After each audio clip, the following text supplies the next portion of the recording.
I think the thing that we see most is there must be one hack to win.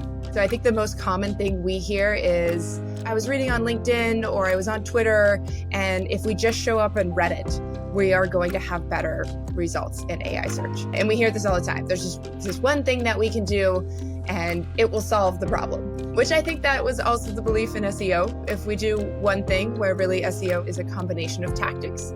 The nice thing about AEO is I would say the tactics are potentially a little simpler in that LLMs are analyzing a lot of text, so content matters more than ever. Not that content ever died. But I think what we see in the data across clients is it's rare that we see one size fits all. It's rare that there's one hack that you can do that's really going to bump you up. There may be some tactics you can use that might be better for you by industry, but what we see is they're quite different by industries. Hello, and welcome back to Best Story Wins. I'm your host, Josh. I'm here with Jason, my co-host, and today our guest is Jenna Hannon from Hatter. Hey, Jenna, thanks for joining us today. How are you doing? Hey, I'm good. Thanks for having me. Hey, Jenna. Yeah.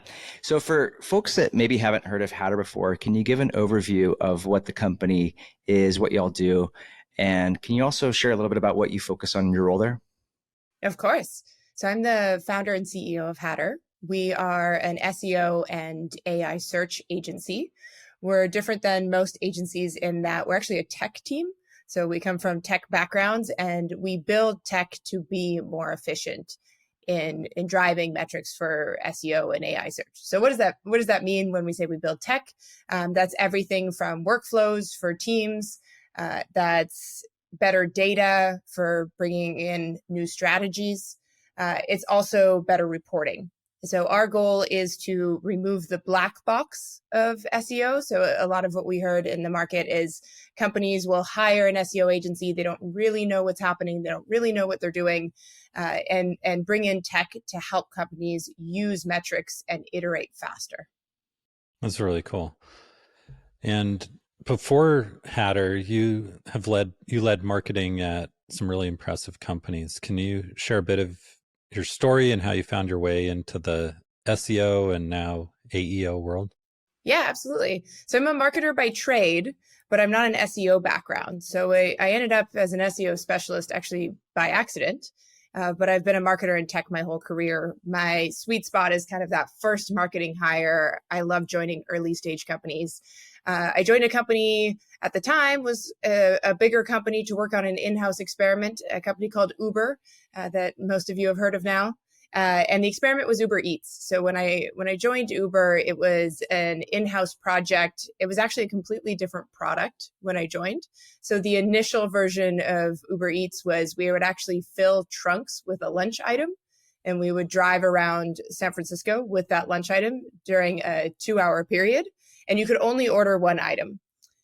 We had this running in San Francisco and Toronto, and it was kind of a strike team that had come up with this concept. The initial kind of catalyst for it was we have all these cars on the road and they're actually quite slow during lunch. So we want to help drivers make more income during lunch. So what can we do during lunch? We can fill their trunks with burritos and sandwiches and salads and deliver those during the lunch hour. The Toronto team, during that time of the experiment, got a lot of inbound requests of, hey, we love this, but it would be better if we could choose which restaurant. So that is how Uber Eats started. I worked on Uber Eats from 2016 to 2020 as the first marketing hire. So great experience from a fast growing company.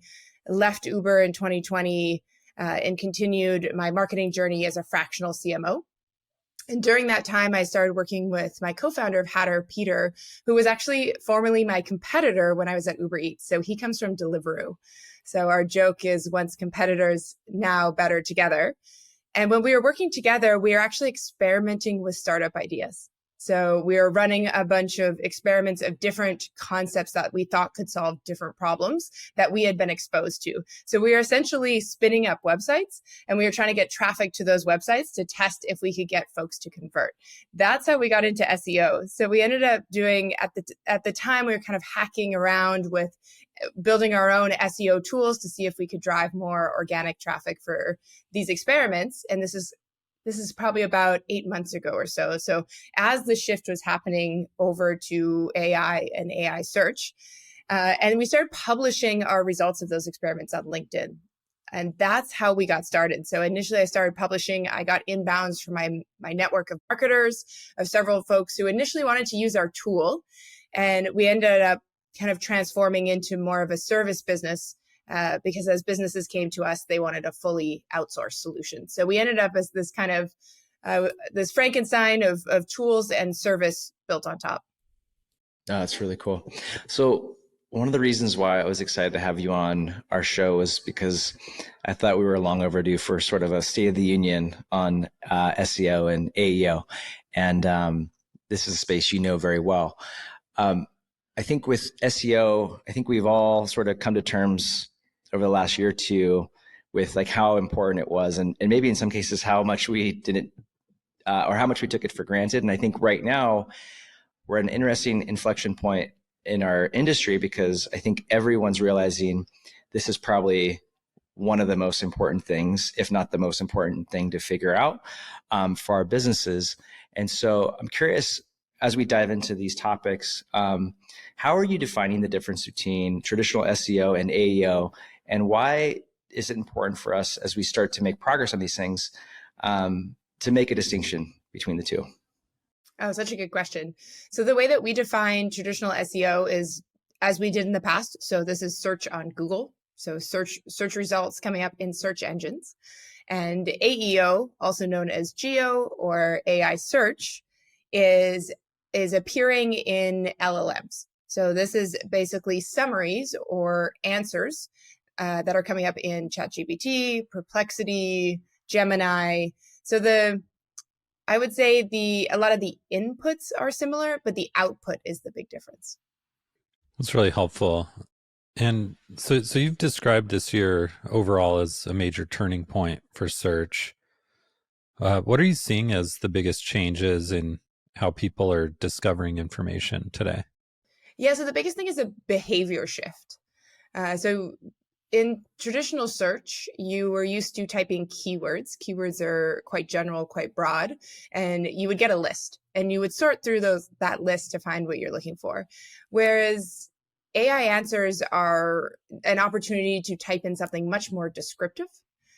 So it's more conversational, and you're getting a summary, and it's up to you to take the pieces of that summary and decide, okay, am I doing a Google search to get more information, or how I want to take in that information. And what we're seeing in terms of behavior is it's being used exactly like that intent. So when folks are looking for a deeper answer, not just a list of things, they're often shifting to LLMs. So deeper answers are things like researching a topic. This is very important in the buyer journey. So what we're seeing is when someone is, especially in the enterprise side. So if you're previously, when you were, let's call it a CFO, and you were buying enterprise software, financial software, you would usually go to your procurement department, and that procurement department would go and do research. They would find, here's some companies that can solve that problem for you, and they present that back. Now we're finding that senior teams are actually just going into LLMs and doing their own research. So this is just one example of many of how the behavior has fundamentally changed. Are you seeing folks, I think there's been a lot made about this, but people are saying that AI search is really important for discovery. It's also really important for consideration. Are you seeing it as sort of like a AI search sandwich where people are learning first about a company at that highest level of discovery, and then they're doing their own sort of research on each company and then going back to the LLMs to say like, okay, which ones are better now to help make the decision? Yes, exactly. So I think we're seeing both. So we're still seeing it for discovery, but I think it's become especially more important in the education process, to your point. So kind of further down in that buyer journey. They may have heard of you, but now they want to compare you against competitors or look at you down to the feature level or pricing, et cetera. Got it. And what are some of the things that people are getting wrong in adapting to these changes and shifts to now, people using AI tools to find solutions and work through decision making? Yeah, so history kind of repeats itself. I think the thing that we see most is there must be one hack to win. So I think the most common thing we hear is, oh, I was reading on LinkedIn or I was on Twitter, and if we just show up on Reddit, we are going to have better results in AI search. And we hear this all the time. There's just this one thing that we can do, and it will solve the problem. Which I think that was also the belief in SEO. If we do one thing, where really SEO is a combination of tactics. The nice thing about AEO is I would say the tactics are potentially a little simpler in that LLMs are analyzing a lot of text, so content matters more than ever. Not that content ever died. But I think what we see in the data across clients is it's rare that we see one size fits all. So it's rare that there's one hack that you can do that's really going to bump you up. There may be some tactics you can use that might be better for you by industry, but what we see is they're quite different by industry. So an example of this would be when we look at consumer companies, we do see that Reddit citations matter quite a bit. When we look at B2B companies like SaaS software or enterprise software, we rarely see Reddit showing up in AI visibility scores. So we're actually seeing website content is more highly rated and showing up more in summaries than purely citations from Reddit or another source, for example. Mm-hmm. And a follow-up to that, I've seen a lot of people write a version of this take on LinkedIn where it's like the best way to optimize for AI search is to just make sure your SEO is good. Is it as simple as that, or is it a little bit more complicated? And how much does search, do you think, play a role in AI visibility? Yeah, so search is still important. You actually still have to do SEO. So I think it's fun to use the tagline SEO is dead, and there's this fundamentally brand new thing, which is AI search. But I don't think that's the case. SEO is still a huge part of showing up in LLMs. And the reason why is LLMs, A, are trained on search data, and B, are doing real-time searches. So the better you rank in the search engines, the more likely you're going to show up in LLMs. I will say there's a strong Venn diagram in the traditional SEO and AI search where there's a bunch of overlap, and it's necessary to still do SEO. But there are some additional tactics that are important for AI search that you're going to layer on. So is it fundamentally different than SEO? No, SEO is still a big piece of it. Are there some things that you need to do on top of that? Yes. I think that's an unfortunate answer for some marketers, because if you've already been doing SEO, it feels like, oh, now I need to do more things. The things where I would say we are seeing are really two major pieces that are very impactful for AI search, which were also important in the SEO puzzle, but the strategy has changed, is A, content. So content really matters more than ever. Teaching the LLMs about your business is important. And B, PR. And so doing genuine PR about your business is going to help you show up in LLMs. It's changed from kind of this traditional SEO of, oh, we can go out and on the black market buy backlinks. And those tactics are not working in AI search. That's really helpful. And with this new playbook, I like how you're relating to this as kind of being more like, keep doing the things that were working. Like, don't just it's not this like hard transition. And that perspective on the role that search plays in LLMs is really valuable, I think, to keep in mind. And when you look across, I don't know, there's a part, it's like everyone wants it to be simple, right? And the answer really isn't that simple. And so when you look across different brands and clients of yours, what do you think really separates the teams that are succeeding with both SEO and AEO from those that are kind of struggling or just treading water in that?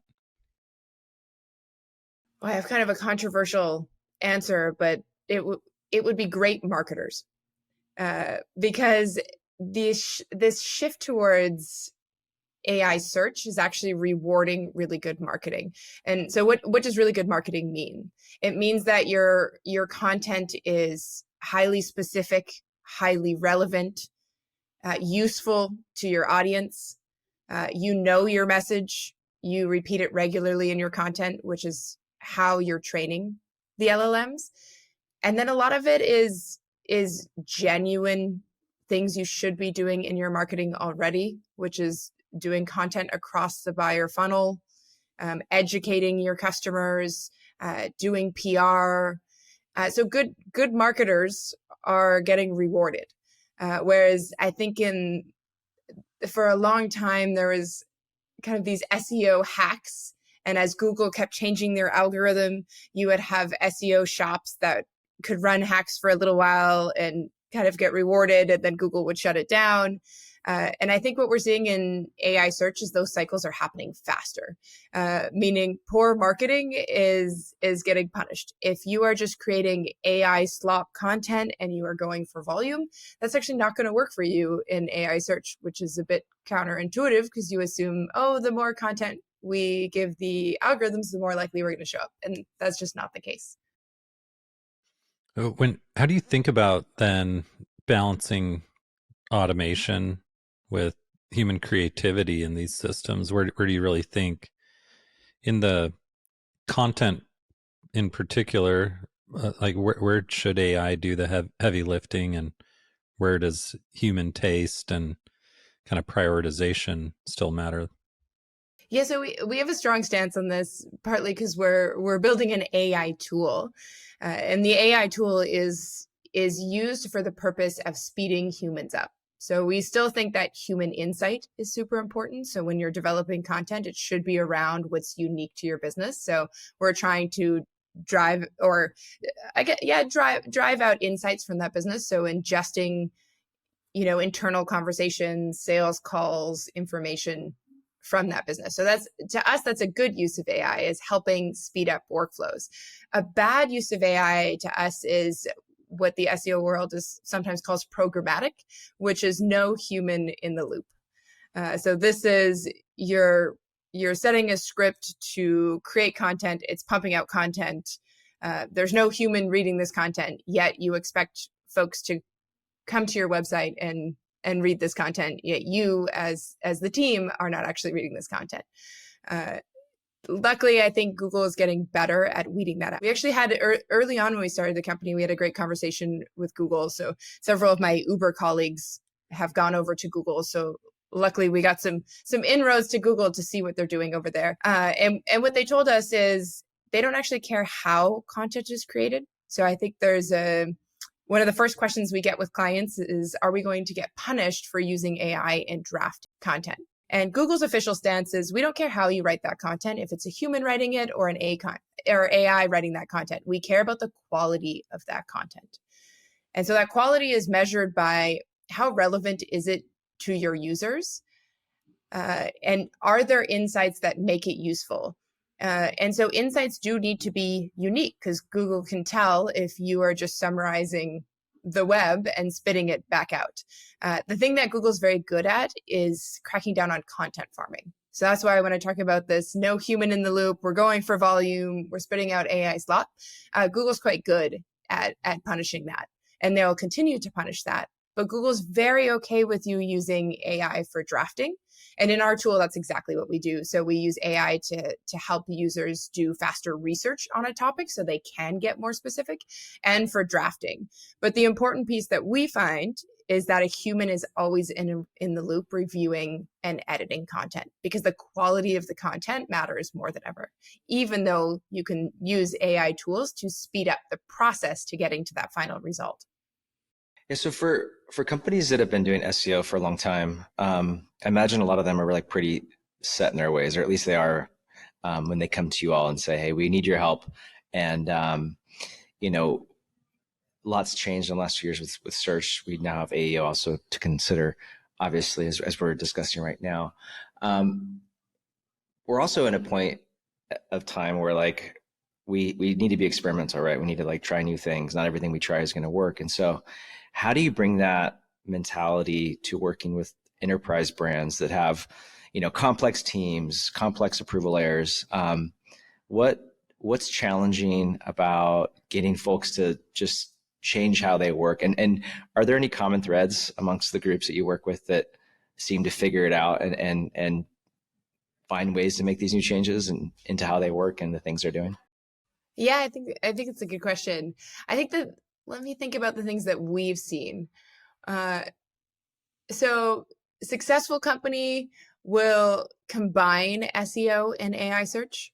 Unsuccessful companies will treat these as two separate tactics with two teams working on them. That's a big one that we see. Another one is separating content marketing from SEO, meaning these teams don't talk.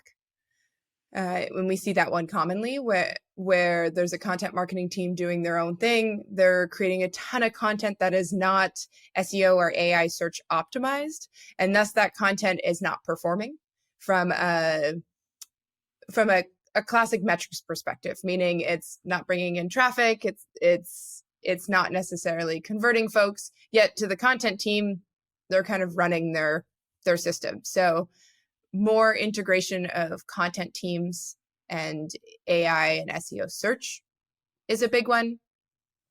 A third one we do see quite commonly is not having experts in the loop.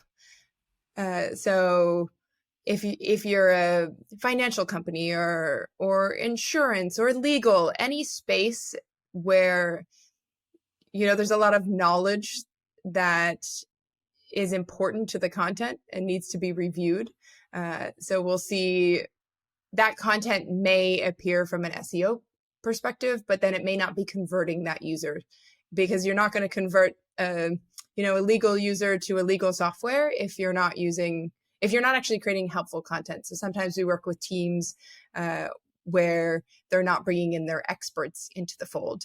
And we find that's quite important versus teams where they are bringing experts to review content, to help bring in insights before we're drafting content, or bringing them in on the actual SEO and AI search strategy for the beginning is super helpful. So how do you think about the metrics that matter most? Or, you mentioned a little bit of like traffic, which is obviously like a more leading indicator. What do you feel like really signals to you that things are working when you're, digging in on all this? Yeah, so ultimately with all marketing, the goal is conversions, and you're basically working backwards from conversions. I think in the game of SEO and especially AI search, you have to go up from that metric so that you can make decisions faster. So you're kind of using proxy metrics so that you can iterate faster, because if you rely on conversions, it's too slow of a feedback loop. So we're still looking at metrics such as traffic. We're looking at what pages they're going to. We're still looking at keywords. But now I think the game has shifted in that we're also looking at how are you appearing in LLMs and what is that context. So mentions matter, but how you're mentioned, meaning the context of that mention. Is it a positive mention or a negative mention? Matters. So we look at the brand's visibility. We look at the sentiment, and we also look at the citation. So if we're showing up in LLMs, is that with a link that's actually driving someone back to the website? Although the thing I will mention is we do weight the brand mentions in AI search higher versus just an impression in Google search results, in that it's usually much higher intent. So when you're going into an LLM and you're asking a question, you're asking something much more specific. And so when a company or a brand is mentioned in that answer, that's more likely to be an impactful impression than simply a Google search result.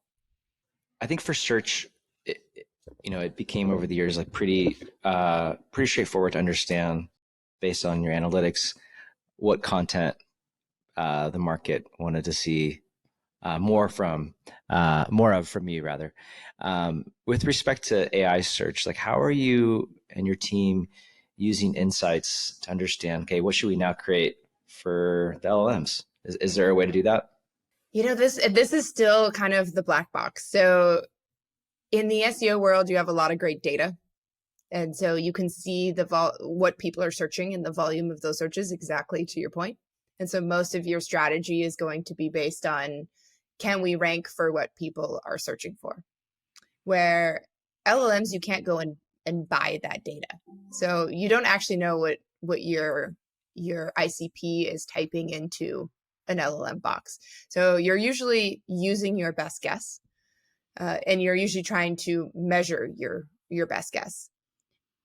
I think in terms of strategy, what we're kind of watching and helping companies iterate on is, are we properly training LLMs? So if assuming your ICP is talking about something that's relevant to your business, or researching something that's relevant to them that your business should be included, are we training the LLMs that, hey, we should show up in that answer because we solved that problem specifically? So it's fundamentally good marketing. At the end of the day, your content should be helping educate folks on your business. Educating an LLM is very similar. It's the same thing. It's not a human. It's still a human ingesting it at the very end. It's just going through a summarization process. Yeah, it's really interesting. So we talk a lot on this show about story being a competitive moat. In this context, how do you see the overall brand story playing a role in these more performance-driven disciplines like SEO and AEO? Still a moat. And you know what? I learned a lot about this through my experience at Uber. So when I joined Uber, we were very much a performance business. So the marketing team was only a performance team. There was no brand marketers. And I actually joined Uber in 2016 during the famously horrible rebrand. Do you guys remember when they changed the logo? I don't remember this somehow. So every Uber driving around the street used to say Uber, which was the most incredible marketing, just organic viral marketing, is you're on the road and you see the name Uber everywhere. And we changed that to a logo. And it was the CEO and one brand marketer. At the time, they only had one brand marketer. And they came up with this idea that it was basically a pin, like you see on Google Maps, a pin, and they flipped it upside down. Or no, it was sideways. That was the insight. The pin is too close, so we'll just make it sideways. And then they changed every single car on the road to have a sign with this logo that no one had ever seen before. And so I remember everyone in the marketing org sitting there, my very first day at Uber, I'm sitting there with the marketing org, and I'm like, did you guys work on this? And they're like, no. Because Uber at the time was only a performance marketing organization. It was, how do we do direct response better? How do we optimize as fast as possible? And at some point, we started to realize we reached the end of what performance marketing could do. Without story and without messaging, without reaching people's emotions, performance marketing can only go so far. You can only show your top performing ad so many times. And so at Uber, I remember probably 2 years into my time there, we started bringing in more brand marketers, and we started layering in integrated strategies to tell more of a story. And what we saw is that all of our performance marketing lifted. So our cost per conversion on performance marketing heavily went down when we ran brand campaigns that actually had story. So these were, stories of Uber drivers, of real people traveling, that we started to run in video form. And I think that really changed as a performance background, that fundamentally changed my mind and the power of story, and how important brand is to every single marketing channel. And I still think it's a moat for most businesses. So tying it to AI search, what we see is unique content still matters. And the algorithms are getting better and better at detecting unique content. So infusing your story into your content for the purpose of SEO is the best strategy. So even though you need to know the kind of fundamentals of SEO tactics and AI search tactics that feel kind of performance driven. If you don't have the story, a lot of those tactics aren't going to perform. Just like in what I saw at Uber in across the marketing org is when we were running ads on Instagram or Google search, if we didn't have the right messaging, if we didn't know how to tell our story, that those campaigns became very expensive.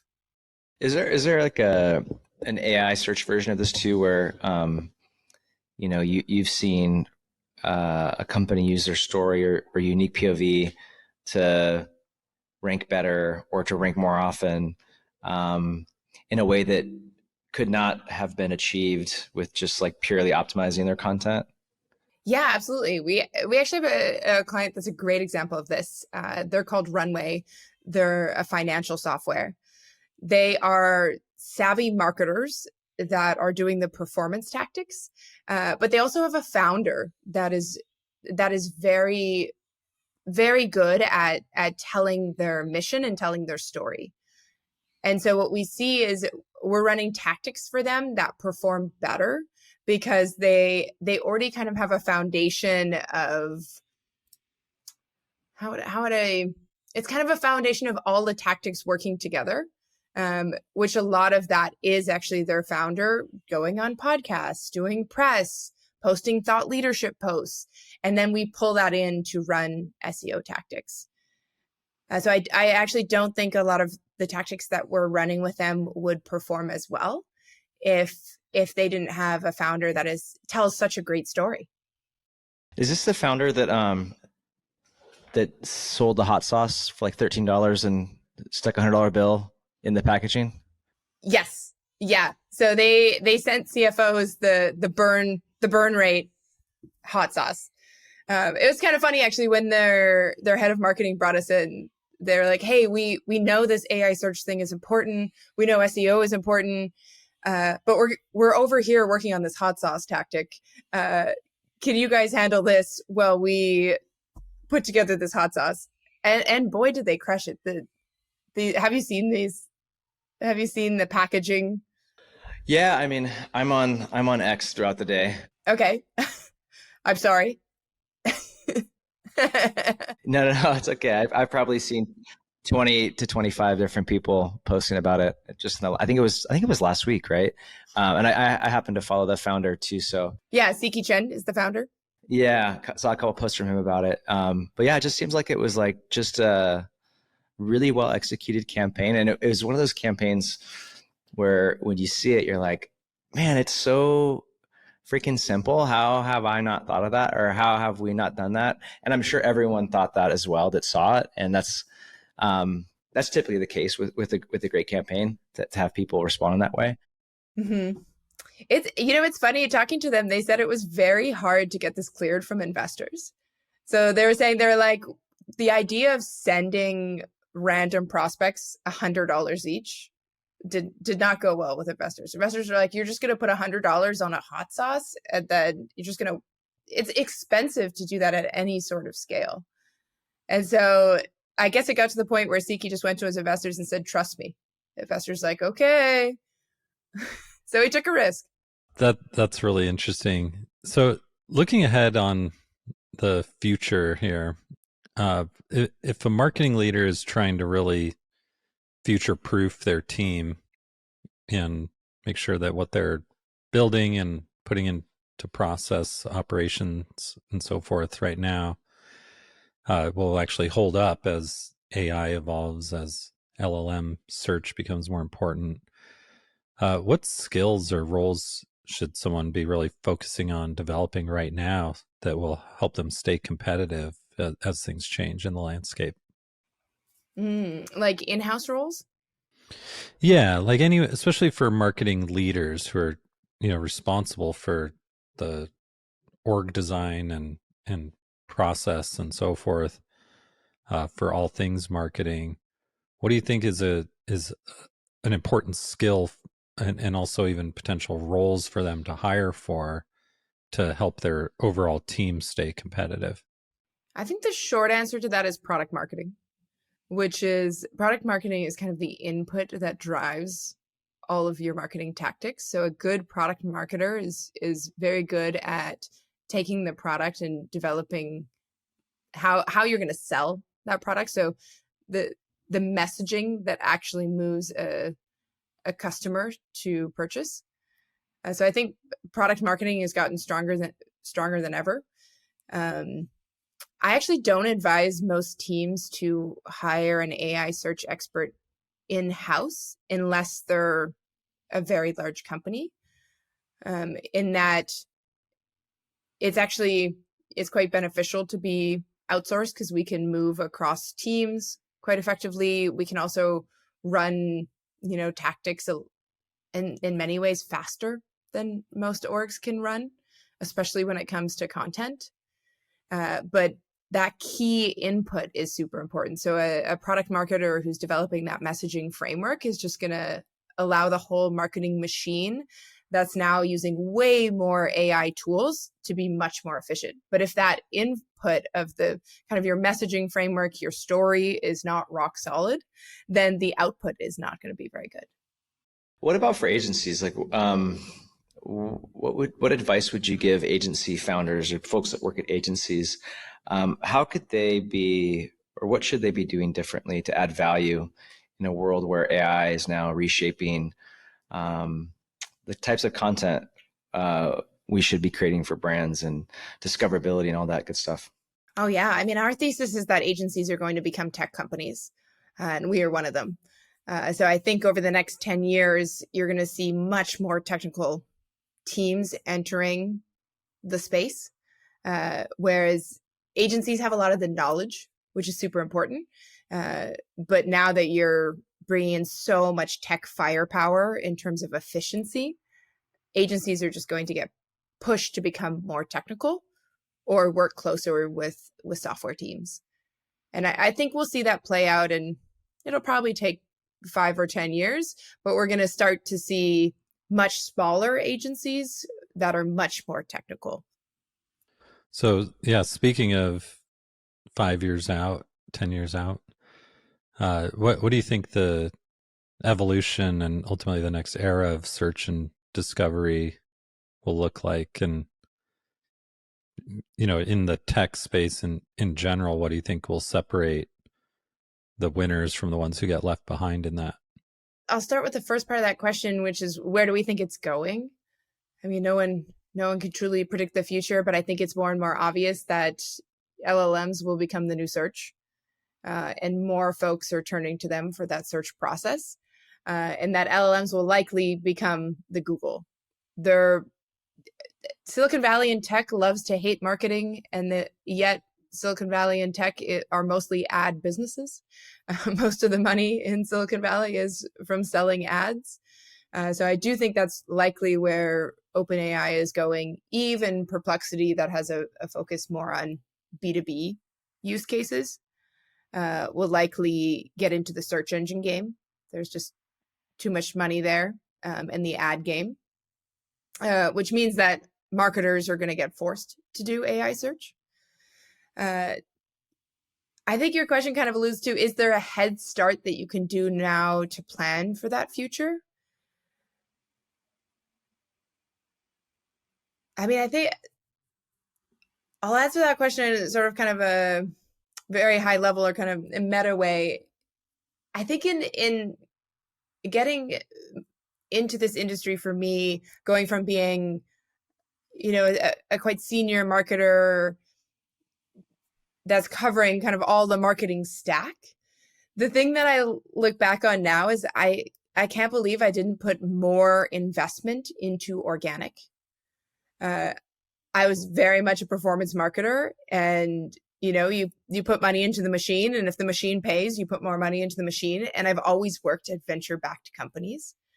And I think what I saw after I left these kind of big venture-backed companies and I was still running marketing is startups have kind of like ebbs and flows, and smaller companies have ebbs and flows in terms of capital. And I think as a CMO, I think I learned you have to prepare for when you don't have the capital to pump into ads, or something in the ads business changes, or you run a brand campaign that's not effective. If you've been investing in organic throughout those periods, when things change, you always have this foundation. So if you turn off the paid marketing machine, you still have fundamentally a business. And knowing what I know now about organic, I would always invest more. Of course, I'm going to say that as an agency. But the data point I have to prove that is almost every single prospect that we talk to or new client that we speak to, when we ask them for their competitors in their industry, and we ask them who are the companies that are either the biggest or doing the best in their industry, and we actually look at the kind of AI visibility, their search results across that industry, 100% of the time, we see that the biggest players in the industry have obviously invested in organic. They are very good at SEO, and they are clearly doing some AI search. And they may have started in the past few months, but they're clearly doing some tactics towards it and benefit from having invested in SEO for so many years. Which actually makes sense, intuitively makes sense, that most businesses need to have an organic business to exist long term. If you always are paying for ads, then you don't have that foundation. And so in terms of kind of how to build for the future, I would tell any business that organic is important, and that you probably don't have a sustainable business if you haven't figured out that channel. And that channel is shifting from purely SEO to AI search. And just like SEO, there is a benefit from starting that earlier. And the reason there's a benefit from starting that earlier is all of that, that content's being indexed constantly. And you're not going to be able to play catch up purely by volume. And so it's still a game of slowly chipping away at it. Whereas the longer you do it, the better results you're going to have is the reality. And so it's probably something you want to start investing in earlier rather than later. And as AI search evolves, but I think we all agree it's only going to become more and more prominent, more people are going to be using it, you're already in the game. Yeah, that's a good take. So, I've heard people at various times, say the catchphrase, content is king. Would your perspective be essentially that organic content is king? Am I paraphrasing that accurately? Yeah, it's funny. I would say like maybe call it 3 years ago, I was like, oh, like blogging's dead and this tactic is not useful anymore. And is content as important? And now I've completely flipped. I mean, granted, we create a lot of blog content for companies. Now I'm like, actually, content feels even more important. And blogging is the opposite of dead. It's actually your opportunity to now go and train LLMs. So companies that are not blogging are not showing up whatsoever in the new world of search.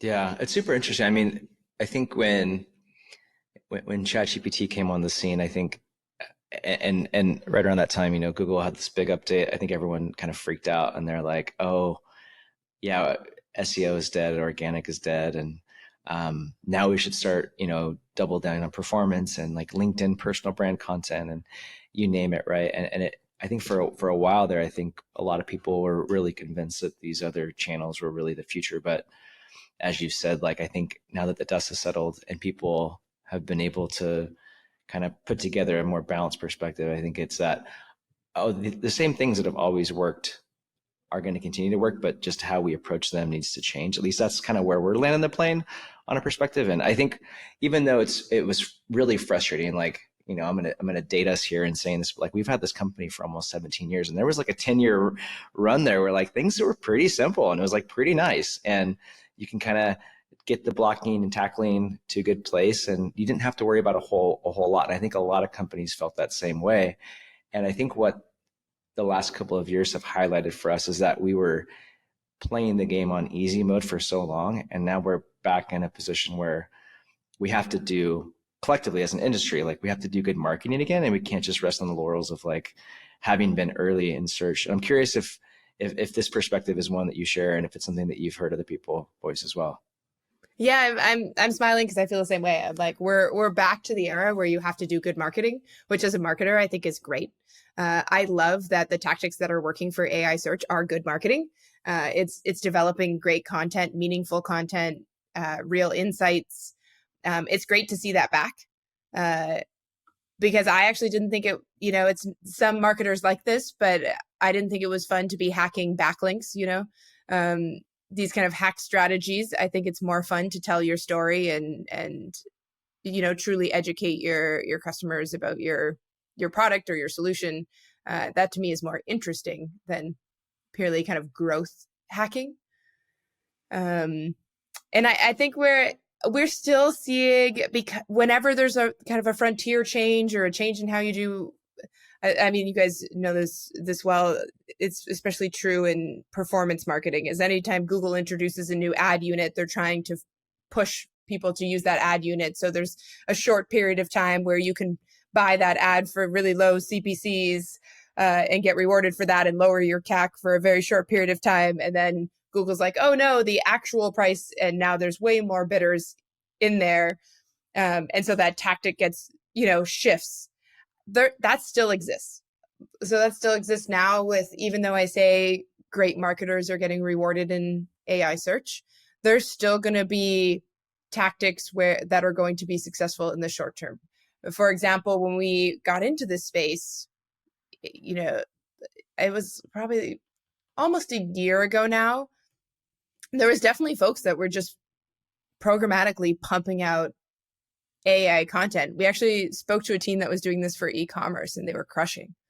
They had basically built a script to help them with their product pages, and I think it was like they made $1 million in 2 months with a brand new website. Essentially, it was just like, okay, cool. And then they said they woke up one day and it all ended. So they were like, it was fun for 3 months, and then Google was like, nope, algorithm change. So there's always going to be little hacks like that in marketing. But I agree with you that it tends to always revert back to great marketers are going to succeed, even if the tactics evolve. I I will be, I feel for people, but when they close the loop on the write a top 10 list and rank yourself number one, I think that's going to be a good day for, not for the people who've been benefiting from that tactic, but it's like, it's true. You know what? It's still working. It's still working in AI search. Yeah. it's just like, I don't know. It feels like just like the worst representation of humanity that I could imagine. Just like, by the way, I'm number one. We did have a funny back and forth with a client about that because we wrote a kind of a comparison article with their competitors. And we actually try to make these quite balanced, meaning they should be educational. And we showed it to a client and they were like, why are we obviously not the number one choice? And why are we not the first mentioned? We're like, well, the reader of this article, the goal is to actually give them the information. It actually, from reading this, it's obvious you're the best choice. You're the price performer. And they were like, but we should obviously be number one. And I can't even get through this article reading that you said something positive about my competitor. That's so funny. I hope it wasn't us that gave you that feedback. It was not you guys. No, it was not you guys. Yeah, and right after I said that, I was like, oh shoot, I hope you're not doing that all day, every day and loving it. It's still, that one is still working. Unfortunately. And we agree with you. We're like, at some point in time that will stop working, but it's not the one and only thing, to your point. It's a loophole. I guess there's no shame in capitalizing on a loophole as long as you know it might get closed, right? Exactly. Well, Jen, I know we're almost at time here. Before we drop off, if you have time for one more question, was just curious if there's anything that you're all working on at Hatter, whether on the tech side or the services side, or something you're just seeing right now in our space, more broadly speaking, that you're excited about that you want to note. Anything come to mind? Oh, what are we excited about? I mean, we're excited about this future of more technical teams in marketing, so more data-driven marketing, where story still matters. So good brand marketers, there'll always be a place for them. But becoming more data driven to all marketing approaches is something we're excited about. We keep saying this, where, our goal is to become the first $10 billion 5-person agency. And let's see if we can do that with tech. And we just make folks so much more efficient. So I think we are excited about the efficiency gains of AI. Even though I know there's a lot of folks seeing there's some billboards in SF that says stop hiring humans. And there's a lot of pushback of that. But I think there's a lot of digital manual work in marketing where you are doing data entry, you're clicking buttons, that I think can get more efficient. Jennifer, folks that want to learn more about you, find you and find Hatter online, where's the best place for them to do so? Yeah, so they can find us at gethatter.ai. Also on LinkedIn. So I write regularly about what we are learning as we work with clients. So they can find me on LinkedIn at Jenna Hannon. I'm also on Twitter as Jenna Hannon. Awesome. Thank you, Jenna. Thanks so much. Thanks so much, guys.